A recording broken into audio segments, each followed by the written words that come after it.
Election officials across the United States are preparing for the midterms amid deep political polarization and persistent distrust in voting systems. Administrators face pressure to protect ballot security, counter misinformation, and maintain public confidence while remaining neutral. The election will test not only logistics but the resilience of democratic institutions under intense scrutiny.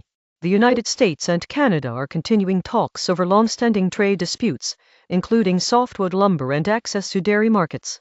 Tariffs and protected industries have repeatedly strained relations, even as the neighbors remain major economic partners. Officials are seeking to manage those differences through diplomacy while protecting domestic economic interests.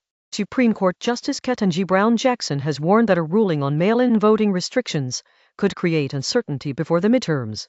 According to a Benzinger report, the court cleared a legal obstacle to restrictions supported by President Donald Trump. Details of the case and its immediate effect were not provided, leaving election officials and voters awaiting further guidance. Darline Graham, identified as Senator Lindsey Graham's sister, drew attention during a South Carolina Senate debate after a reported misstatement exposed what critics described as a gap in preparation. Graham is said to be competing with Congressman Ralph Norman for a vacant Senate seat. The episode underscores the intense scrutiny surrounding campaigns and candidates' public allies. Texas's U.S. Senate campaign is accelerating with fewer than 9 weeks before early voting. Republican Ken Paxton and Democrat James Talarico are campaigning around the state, meeting voters and promoting their agendas. Current coverage has focused more heavily on Talarico's public appearances, while Paxton has kept a lower profile ahead of a closely watched contest. Michigan Democratic Socialist William Lawrence, fresh off a primary victory, has attracted attention for praising online political commentator Hassan Piker and seeking an appearance on his stream. The interaction highlights the growing role of digital personalities in political campaigning.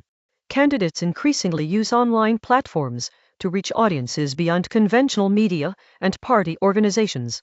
MAGA Inc., a pro-Trump super PAC, is making a late financial push in South Carolina's Republican Senate runoff.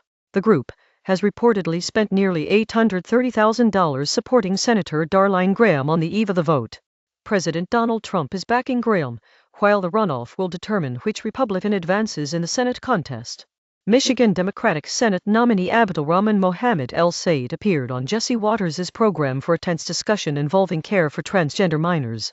The available account does not include the full exchange, but indicates El-Sayed challenged Waters during the interview. The debate reflects wider political disagreements over medical standards, parental roles, and state restrictions.